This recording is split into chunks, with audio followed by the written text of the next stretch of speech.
New Thinking Aloud is presented by the California Institute for Human Science, a fully accredited university offering distant learning graduate degrees that focus on mind, body, and spirit. The topics that we cover here. We are particularly excited to announce new degrees emphasizing parapsychology and the paranormal. Visit their website at cihs.edu.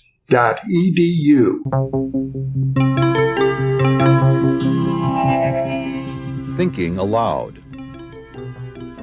Conversations on the leading edge of knowledge and discovery with psychologist Jeffrey Mishlove.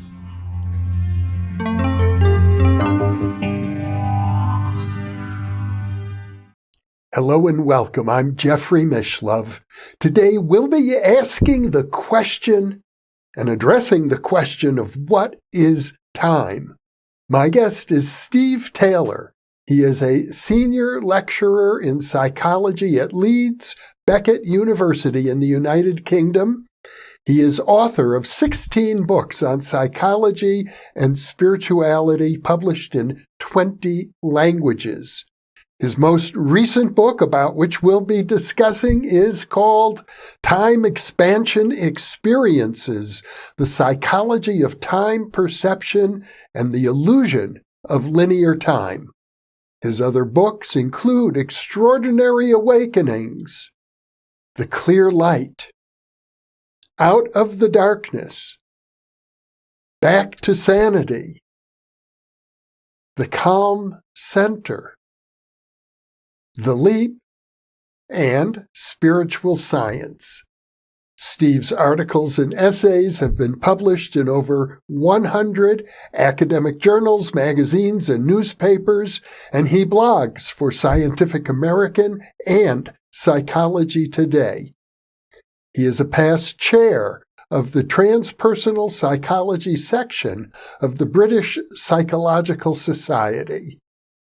Steve lives in Manchester, England, and now I'll switch over to the internet video. Welcome, Steve. It's a pleasure to be with you once again. Hi, Jeff. Great to see you again. The last time we did an interview together, as I recall, you came up to my hotel room in Las Vegas. It was the occasion of the award ceremony from the Bigelow Institute. We both received prizes for our essays on survival after death. But today we're going to be talking about a very different topic. And I think one of the best ways to introduce this topic for our viewers is the way you did it in your book, actually, to talk about an extraordinary experience of time expansion you had that was triggered by an emergency. That's right. That was the origin of my book, really. It was 10 years ago, and I was driving along the motorway, as we call it here in the UK, or highway, I guess you'd call it in the US. And we were in the middle lane of the motorway, and I was overtaking a truck slowly, but the truck didn't see me, and he moved out into the middle lane, and he clipped the back of our car. So our car started to spin round. And then he clipped it again, so we started to spin around faster. I remember saying to my wife, who was in the passenger seat, "What was that noise?" And as soon as I said that, time went into slow motion. I looked behind me and I could see the frightened faces of the other drivers behind us. I could see the long lines of cars behind us on the motorway. And everything seemed kind of static. And everything was very clear and detailed, as if I had heightened perception. Sounds were also muffled. There seemed to be no sound except from the inside of the car. So there we were, spinning around on the motorway. But rather than being kind of in a state of terror, I was very, very calm. I was very, very rational and methodical. And I was thinking, okay, this is quite dangerous. We're probably going to get seriously injured here. So maybe I can do something. So I went through a whole series of methodical actions, I pulled the handbrake, steered the car, tried the brakes, everything I could think of. And luckily, our car, maybe it was because of what I did, but our car moved in the direction of the shoulder, the emergency breakdown lane. So luckily, we spun in the right direction and crashed into a barrier. And as soon as we crashed into the barrier, time went back into normal speed, as if I'd emerged from a dream state. I remember looking at my wife and I thought, wow, she's not hurt. That's fantastic. And I looked at my own body and thought, wow, I'm not hurt either. This is fantastic. And I felt so relieved that we'd survived this dangerous situation. But in reality, the whole incident probably only lasted 3 or 4 seconds. But in my mind, it was many times longer, 10 or 20 times longer. I had all this time to consider the situation, to perceive the situation, to take this series of actions. So I estimate that in my mind, time passed, the amount of time that passed was probably at least 40 seconds, maybe up to a minute. So there was a massive expansion of time. And this is what you have designated a time expansion experience, the title of your book. Yeah, that's my own term for the experience, because I couldn't, these experiences haven't really been studied before. Emergency situations have been studied before, and the kind of states of consciousness that people experience in these situations have been studied, but not so much the temporal aspects. Mm-hmm. So I coined this experience time expansion experience. And as a result of my own experience, I began to collect reports from other people and to analyze the reports. So now I have around 300 reports of time expansion experiences, and also what I call time cessation experiences. And I gather there's been studies of, for example, mountain climbers who take falls have similar experiences.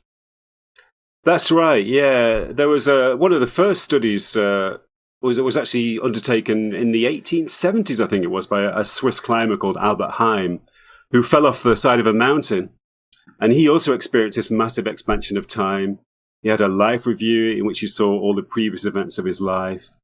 And he felt like everybody, almost everybody in time expansion experiences, he had this marvelous, strange sense of calmness and detachment. So even though he was seemingly hurtling towards his death, he felt like he was in a state of well-being.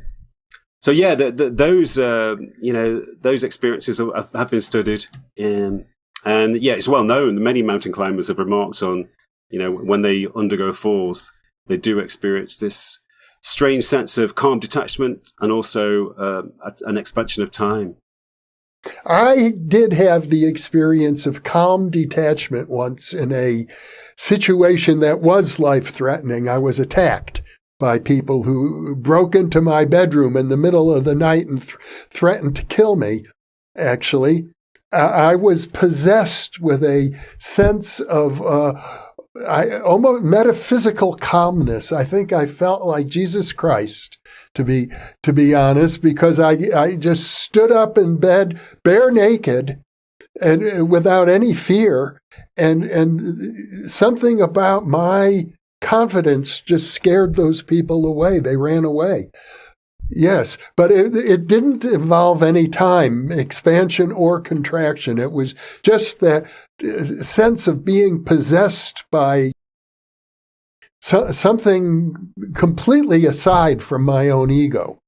But the experience that you're describing has two components then, the calmness and of course clarity, not just calmness, plus you could call it dilation of time or the expansion of time.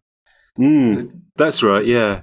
In my studies, people have suggested, well, usually time expands between 10 times and 40 times, so that 3 seconds can be 30 seconds, or it can be up to 2 or 3 minutes. So it seems to be, there's a lot of variation in time expansion, but it is a very dramatic level of time expansion. And people often do say that it gives them the opportunity to take preventative action of some kind. Mm-hmm. So a lot of people believe that they actually save their lives because they had all this extra time to think about the situation and to take preventative action. You point out that there's a similarity between this kind of emergency situation and experiences that are almost standard in the arena of sports. I know Rhea White and Michael Murphy wrote this book, The Psychic Side of Sports, and reported that many great athletes have that experience where time seems to slow down and that's when they often achieve their most remarkable athletic performance. That's right. Around 10% of all my cases of time expansion occur in sports. Not just high-level sports people, but also, amateur sports people who play table tennis on a Sunday afternoon, things like that. But yeah, certainly the highest level sports people are very familiar with these kinds of experiences. I've got some reports of high-level tennis players speaking about how they had extra time to respond to their opponent's shots. They also remarked on how the ball would seem to grow in size. So what I suggest in the book is that the very highest level sports people, the most elite of all elite sports people, they have it's their kind of their standard experience is to experience time expansion, or at least they can slip into that mode very easily, in moments of intensity, in moments of great drama. There's one great example is the baseball player Ted Williams. Have you heard of him? Yeah, I'm not very familiar with baseball. Yeah. Oh, yeah. No, Ted Williams. When I was a child, he was a big name. Yeah. Well, I believe he's one of the most famous baseball players ever, and also probably the most successful hitter of all time. And he actually remarked on how slow the ball would appear to him as it hurtled towards him. And he also, interestingly, said that when he played records, he played 78 records. He said that to him, the record was moving so slowly that he could read the text on the label in the middle of the record. So I think for him, his normal state was time expansion. And that, obviously that gives you such an advantage if you're a baseball player or in any sport, really. I believe that Lionel Messi, the soccer player, who most people say is the greatest player of the modern era, I think he experiences time expansion as a normal state. He has this amazing gracefulness. He seems to be moving slowly, even though he's not, But I think in his mind, time is moving slower than for the other players. So he's able to, to dribble around them or to perform amazing feats, which normal players can't do. I think you quote one athlete who said that it's a requirement. If you want to be a successful, high-performance professional athlete, you need to have access to this experience of time expansion. That's right. That was a racing driver, Jackie Stewart, I think he was quite famous in the 1970s and 80s, a Scottish Formula One driver. And he said that if you want to be a successful Formula One racer, you have to have the ability to slow down time. Otherwise, for one thing, you wouldn't be able to drive safely because the speeds are so extreme. But also to have an advantage over your competitors, you have to be able to slow down your time perception. Mm-hmm. And a lot of Formula One drivers do remark on that. They, in their best moments, time either seems to slow down or they seem to step outside time.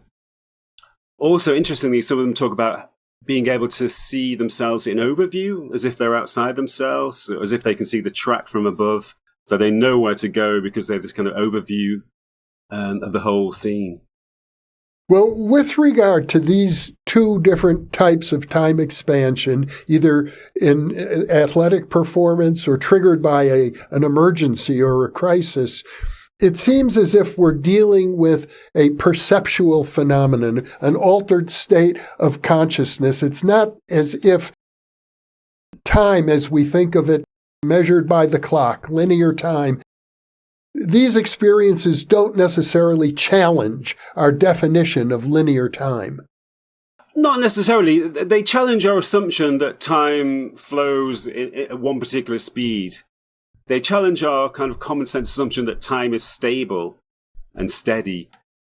Because these experiences seem to show that time is a construct. It's filtered through our minds. So the way we experience time varies according to our mental state. It varies according to our psychological functioning and our psychological processes. And we all know this kind of instinctively anyway. We all know that time goes slowly when we're bored and goes quickly when we're in a state of absorption or when we experience new environments. So we all know intuitively that time is flexible. But these time expansion experiences, they illustrate that in a very extreme way because time still flows, but it flows at a much, much slower rate than normal. But you also write about experiences that essentially challenge our ideas about time. In fact, the subtitle of your book refers to the illusion of linear time. That's right. That's because when I was collecting examples of time expansion, some people gave me examples of time cessation, as I call it.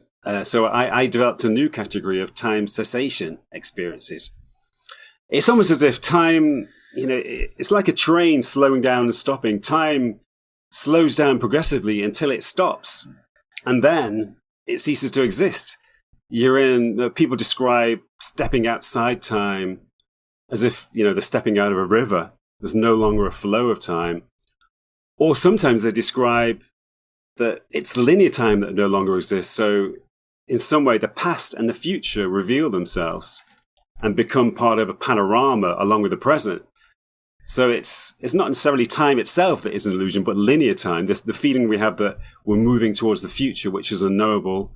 We're moving away from the past, which is kind of irrecoverable. But in these experiences, in time cessation experiences, people feel or sense that the future is already here and the past is still there. So time becomes sort of spatial and panoramic. Which is sort of contradicts our common sense notion. I've heard philosophers, for example, deny on logical grounds that precognition exists because they say, well, the future hasn't happened, therefore precognition can't exist. But I know you report personally, in addition to your awareness of the literature, you've had precognition experiences yourself that I think you write are undeniable. Yeah, I mean, my own precognitive experiences are quite trivial. Some people have precognitive visions of disasters, and world events. But my precognitive experiences usually are in relation to sporting events. Like football matches where I've seen the score. I've been watching, in my dream, I'm watching the soccer match on TV, and I see the score, and the score turns out to be, the actual score, or I perceive events from soccer matches. It's only happened a few times, but the events have been so specific and so accurate that I have no doubt that they were real experiences. The ability, and of course parapsychologists have documented thousands of spontaneous cases and certainly hundreds of experimental studies demonstrating the reality of precognition. It's very hard to reconcile that with our common sense notion of linear time. It is, and I think we have to, it's one reason why we have to disregard our normal common sense vision of time. As you say, there are so many, scientific studies showing the evidence of precognition. There are so many incredibly interesting cases in which people have had visions of world disasters. I read about some of them in the book. Especially one of the most interesting cases is a psychic artist called David Mandel, who had a series of dreams in which he saw world events, mainly disasters. But because he was an artist, he was a lecturer, a college lecturer in art, he was able to draw the visions in very specific detail. And he also included a lot of specific information that he'd received about the events.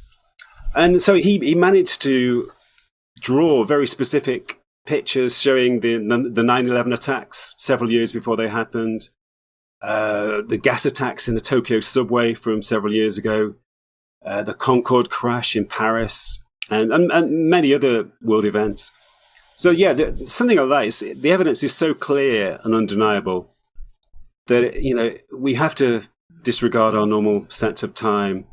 And there's also a lot of, there are lots of scientific reasons for this as well. And I never get it when scientists say that, precognition doesn't fit with science, because it does. There are lots of ideas in science, from Einstein to quantum physics, which I don't think they actually explain precognition, but they're compatible with it.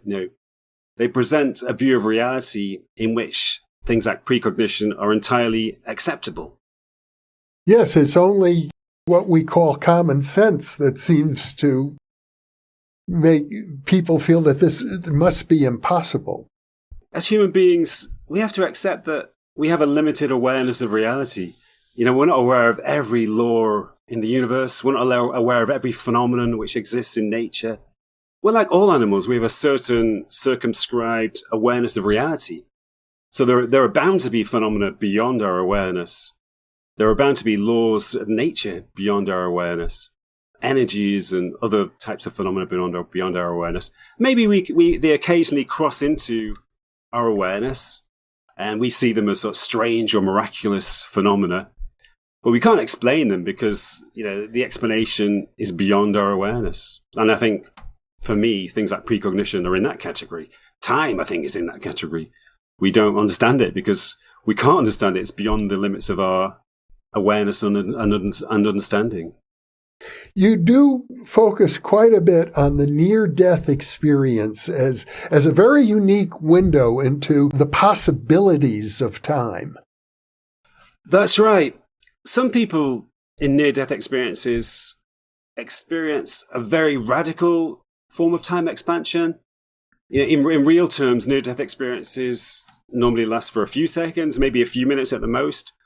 But in people's subjective awareness, they undergo complex series of experiences that seem to last for hours, and sometimes days. And it's all collapsed into a few seconds or a few minutes of normal time. There are also cases of coma, when a person may be in a coma for a few days, like Abe and Alexander, for example. But in their awareness, they experience, weeks of experiences and events. So on that level, near-death experiences are probably the most radical form of time expansion of all. But it's also interesting that in many near-death experiences, people report time cessation. They report that they step out of the river of time. Time just has no meaning in this new reality in which they find themselves. It's just not an aspect of this reality. So they feel as though they're in a timeless state. And that can include being aware of the past and the future. It can include a panoramic awareness in which they perceive potential future events and in which they relive past events, often in the form of the life review, when a whole series, sometimes even every event of their lives, is relived in a matter of a few seconds or minutes, which is, again, a very radical form of time expansion.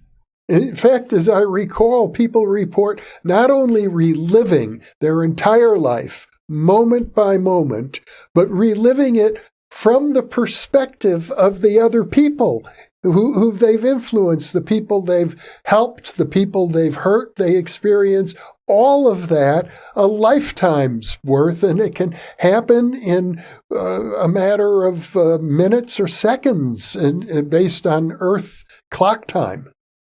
It's incredible. Yeah. They also report details that they weren't aware of at the time. They become aware of sights and sounds that they missed when they actually originally lived through these experiences. So as well as becoming, they have this amazingly rich, wide awareness as well. Well, one of the strategies that you've developed as a way of coming to grips with these phenomenon is to look at an alternative to linear time that you refer to as spatial time. That's the picture that's emerging when we look into precognition, near-death experiences. Also, when we consider some of the laws of physics, some of the theories of physics, we move towards a conception of time which is not linear, but which is spatial. In other words, the past still exists and the future already exists. And that's the only way that precognition makes sense. If we accept that the future in some sense is already there. And that's the only way in which the life review makes sense, in that the past is still there. Also, the phenomenon of retrocognition, which is the reverse phenomenon to precognition, when we relive past events. I also think, by the way, that a lot of phenomena that are described as ghosts are actually retrocognition, when events from the past re-emerge and present themselves to us. So really, yeah, all of this suggests that we have to disregard our common sense view of time. I mean, it brings up problems about free will. If the future already exists, does it mean that free will does not exist? I don't think that's necessarily the case, because what seems to be the case is that the future exists as a probability, but it's not set in stone. It's not rigid. So there's a little bit of room for variability. There is a bit of room for us to avoid potential dangers in the future when we experience them in precognitive dreams, for example. That's what happens. Often in precognitive dreams, people see themselves crashing or having an accident.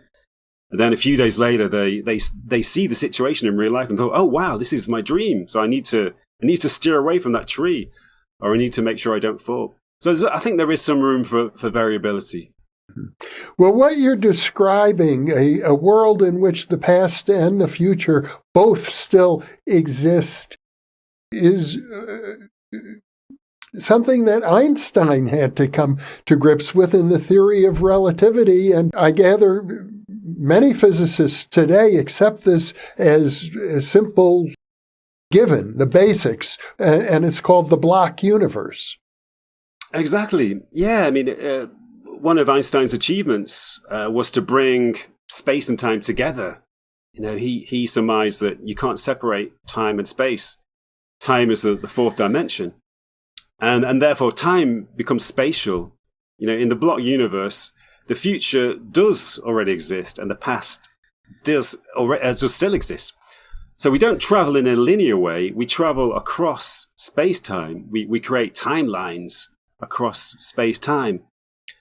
I mean, that's one of the reasons why I'm surprised when scientists say that precognition is incompatible with science, because it is compatible with this idea of the block universe. It's compatible with the idea of space-time.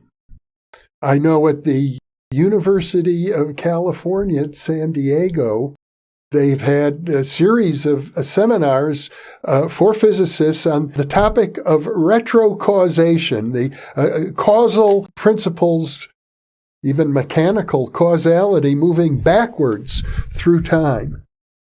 Yeah, it's another finding from physics which suggests that linear time is an illusion. It suggests that our standard division between the past, present, and future doesn't really exist. Retrocausation suggests that the present can affect the past, the future can affect the present. And so, causality can be reversed.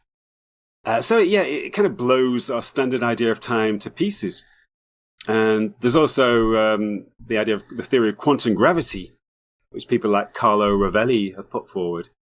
And that suggests that time is just an emergent phenomenon. It doesn't exist at the foundation of reality. The foundation of reality is timeless. Time only emerges at a kind of superficial level.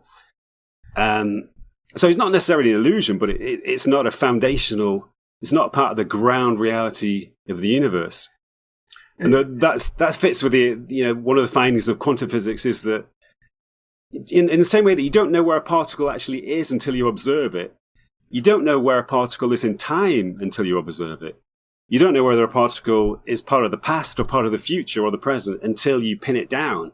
And then it becomes part of the present. But until then, it's nowhere in time. It's kind of nowhere and everywhere in time. Which brings us back to the role of the observer. Yeah. The observer creates time, just as the observer creates location. And yet it seems so basic to us as biological entities. Everybody knows their birth date, practically everybody in any case. And we define our lives by when we're born and when we die, and maybe if we get married. Those all occur in time. It's as if it almost feels as if for most of us we're trapped in time. There's no escape. That's right. I think many of us feel oppressed by time. I think most people feel oppressed by time. They feel that time is running out. They're fighting against deadlines. They feel that time is getting faster as they get older. So it's quite comforting to know that time doesn't really exist. Linear time doesn't really exist because you can't feel oppressed by an illusion, something that's not real. But it also suggests, my theories and findings suggest that we have some degree of control over time as well. It is flexible. How we perceive time depends entirely on our state of mind. Mm-hmm. So we do have some control over time. We don't necessarily have to let time speed up as we get older. we can even speed up time if we want time to run faster. So that's helpful too, I think. Well, it would seem in particular when we talk about the time expansion experience of athletes that they have a measure of control over that. It's something they probably have cultivated over years. But when you had your emergency on the motorway, that you didn't have any control over that. It just happened. That's true. I mean, yeah, normally we don't have control over these experiences, that they are entirely unexpected and unspontaneous. But I think, as you suggest, I think we can cultivate some degree of control. And I think some athletes do this. In terms of sport, these experiences occur when athletes get into a state of really intense absorption. I call it super absorption. So it's not like flow. In states of flow, time actually tends to go very quickly.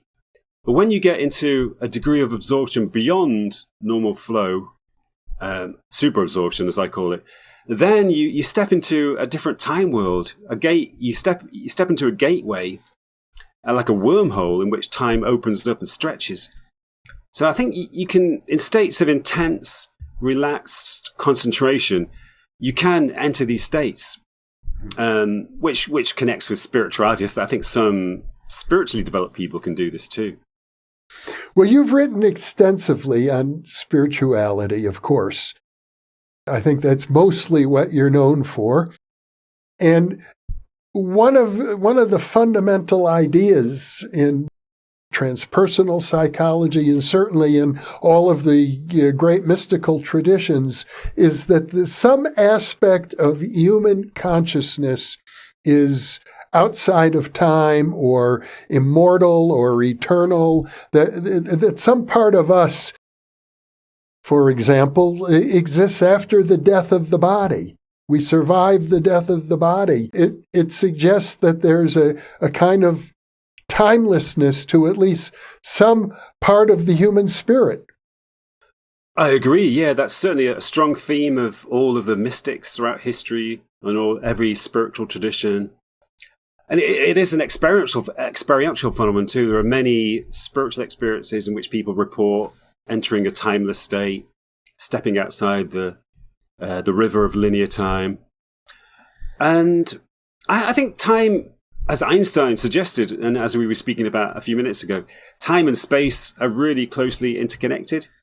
So in all time expansion and time cessation experiences, there is also a different experience of space.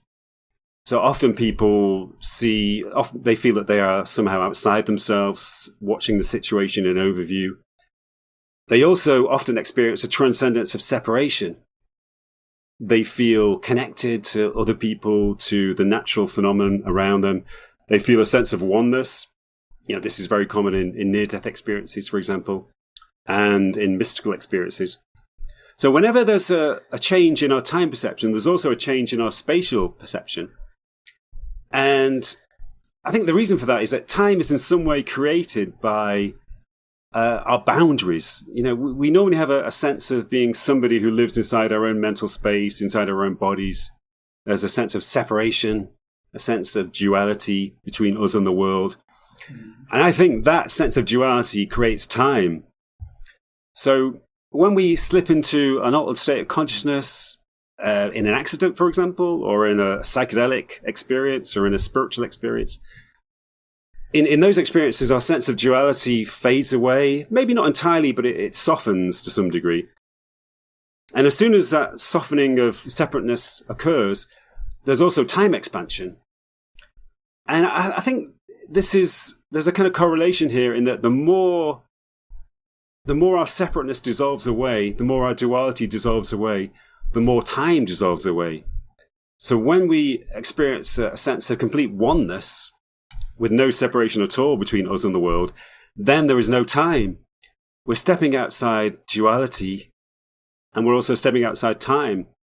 And as you suggest, we're stepping into some sort of fundamental ground reality of the universe where everything is interconnected spatially, but also temporally too. All time events are one. The future and the past are one with the present, in the same way that all beings are one, or in the same way that we are one with nature. But wouldn't it be the case if, let's suppose you're having this experience outside of time completely, but I'm in the room with you and there's a clock on the wall and I write down and say 12:01 to 12:05, Steve was in an altered state of consciousness. It did occur in linear time. There was a sense of normal time duration to your experience, even though consciously you weren't particularly tuned into it. Certainly in human terms, time is always passing. There's always duration. But again, it's like the theory in physics that time is an emergent phenomenon. It's a kind of superficial phenomenon. Yeah. It occurs at the superficial level of reality. But, we can dive into a deeper level of reality where there is no time. But somebody who is observing us on that superficial level will also experience a duration. So, but what happens to us in that duration, we can experience no time at all, or we can experience hours or days or weeks of time within those few seconds. It is like stepping into a wormhole in which a different dimension in which time expands or ceases to exist. We have a mutual friend, I believe he's commented very favorably on your book, Professor Bernard Carr, who has a theory that there are more than just one linear dimension of time. I think even more than spatial dimensions. I don't know how many dimensions of time he posits exactly, but I suppose he might be open to thinking about multiple dimensions of time the way string theorists talk about 11, 12 dimensions of space. I think he's mentioned 9, if I remember rightly. He's mentioned 9 dimensions. In Bernard's view, at all of these different dimensions, time is experienced in a different way. So for somebody in a near-death experience is in one particular dimension, they're experiencing no time or a very dramatically expanded time. Whereas somebody who's in a normal dimension of time has a standard experience of time flowing at a regular speed. So I guess, people can be in different dimensions in the same moment. That's why they have different perspectives of time duration. As I recall from conversations I've had with Bernard, he focuses on that word you just used, the moment. A moment for a human being might be about a second or half a second or perhaps a tenth of a second. The human nervous system responds like that, but for a other creature, a moment might be years or aeons for all we know. Yeah, that's one reason why some animals, like insects, for example, seem to live a very short lifespan, maybe just a few days, maybe a few weeks. But in their subjective awareness or in their biological functioning, they're probably experiencing a whole lifetime, a whole human lifetime, because time is moving at a much slower rate for them. A moment to them is massively expanded. And I guess you could say the same that, there are two human beings who have a vastly different experience of time in their lives. Maybe one person has a lot of time expansion. Maybe the other person spends their whole life doing the same job in the same city, having the same set of experiences again and again, which makes time pass very, very quickly. So the other person who has a lot of time expansion, they'll actually effectively live for a lot longer. So two human beings can have vastly different lifespans, even if it's the same in terms of years. We started the program by addressing the question of what is time. And I think one of the ground rules that you've expressed is that time is not fundamental. We think of matter and energy as being fundamental. I suppose most people think of space and time as being fundamental, but I gather what you're saying is that we wouldn't have space or time except for the fact that matter is in motion. In my view, consciousness is one of the fundamental things in the universe. And I think in a state of pure consciousness, neither space nor time exist. In my view, space and time emerge from pure consciousness. Mm-hmm. And, especially once consciousness is individuated into beings like us, then space and time take on a rigid form. They seem to be solid and stable and steady. And this is what the philosopher Kant said. The philosopher Kant said that at the most fundamental level of reality, neither space nor time exist. Space and time are constructs of the human mind. But I think Kant was obviously right in that sense. But I think he was wrong in the sense that he said that we can't get outside these constructs. Kant said that we are imprisoned in our constructs, and we're kind of hopelessly imprisoned in space and time. But time expansion experiences and time cessation experiences suggest that that's not the case. We can step outside time and space. Kant, I think he used the metaphor of spectacles. You can't take off the spectacles of space and time, but you can, you can take off the spectacles and you can transcend time and space and enter a state of oneness in which all time exists or no time exists and all space is interconnected. My reading of Kant and my reading of people who write about Kant, because I haven't really read much in the original, but is that though he did allow for the possibility of mystical experiences. He studied Swedenborg, for example, and although he turned out to be rather hostile to the claims of Swedenborg, he seemed to incorporate the idea that some mystics could transcend space and time. Oh, I didn't know that. Yeah, my reading of Kant was that no, he believed that it wasn't possible, but maybe his views evolved over time. I think he hedged quite a bit when it comes to mainstream philosophers writing about the paranormal. He was one of the first in his era to do that since the ancients. And I think he felt a need to come down negative on the claims of Swedenborg. But at the same time, my sense is that he was inspired by Swedenborg in spite of his need to take a conventional, skeptical, even hostile approach. Maybe, yeah. I mean, a lot of philosophers, and this applies to many academics nowadays, that they're so concerned with their position and their status that they're reluctant to discuss or accept paranormal phenomena. So maybe he was hedging his bets because he didn't want to risk his status, his intellectual status. That seems to be a big problem here in the United States. The paranormal is still taboo. I think where you are in Great Britain, the taboo has weakened somewhat. How would you characterize the climate in Great Britain? It has weakened somewhat. I mean, I've been involved in academia for maybe 20 years now, and I think it has definitely weakened over that time. For example, this very week, the British Psychological Society, which I'm a member of, and which about 100,000 British psychologists are members of, they have a magazine called The Psychologist, which is published every month.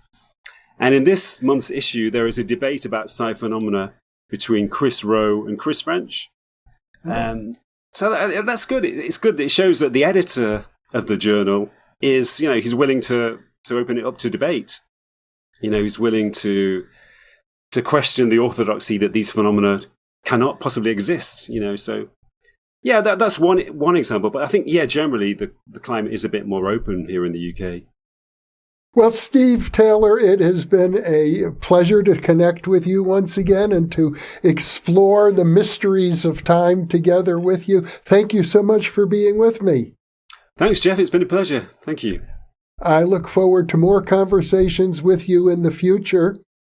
And for those of you watching or listening, thank you for being with us, because you are the reason that we are here.